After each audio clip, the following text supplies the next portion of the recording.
সংগ্রামী বন্ধুরা, আমরা দেখছি নির্বাচন যত ঘনিয়ে আসছে, প্রশাসন তার পুরনো রূপ দেখাচ্ছে। নির্বাচন কমিশনের এই পক্ষপাতিত্বের ফলে, প্রশাসনের এই পক্ষপাতিত্বের ফলে এখন সরকারি অফিসাররাও ধানের শীষের জন্য ভোট চাচ্ছে।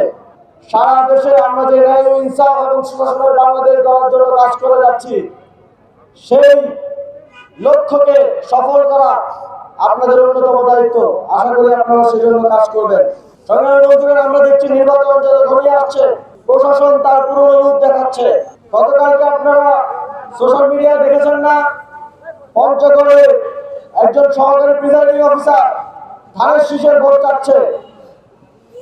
আমরা মনে করি এটা গণতন্ত্রের জন্য অত্যন্ত হুমকি স্বরূপ। আমরা দেখেছি নির্বাচন কমিশনে যখন 11 দলীয় জোটের পক্ষ থেকে 11 দলীয় জোটের প্রার্থীদের পক্ষ থেকে কোনো অফিসারের বিরুদ্ধে অভিযোগ যায়, পক্ষপাতিত্বের অভিযোগ যায়, ওই অভিযোগের কোনো ব্যবস্থা নেওয়া হয় না।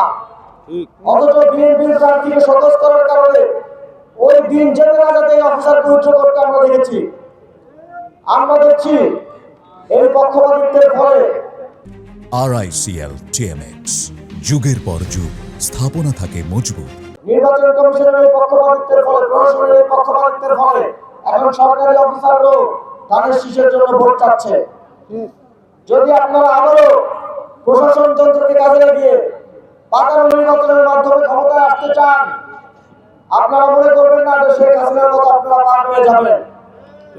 গত 3টি নির্বাচনে দমন পীড়ন করে পাতানো নির্বাচনের মধ্য দিয়ে শেখ হাসিনা ক্ষমতায় এসেছিল, কিন্তু 5ই আগস্ট পরবর্তী বাংলাদেশে যেই বাংলাদেশের মানুষ শেখ হাসিনাকে তাড়ানোর জন্য রক্ত দিয়েছে, আপনাদের সন্তানরা মুক্তির জন্য জীবন দিয়েছে রাজপথে, সেই বাংলাদেশের মানুষ প্রয়োজনে ভোটের জন্য জীবন দিবে। ভোটাধিকার নিশ্চিত এবং আদায়ের জন্য 11 দলীয় জোটের সকল নেতা কর্মীকে স্ব-স্ব এলাকার জনগণকে সাথে নিয়ে ভোট কেন্দ্র পাহাড় দেওয়াটাকে তাদের দায়িত্ব হিসেবে গ্রহণ করতে হবে।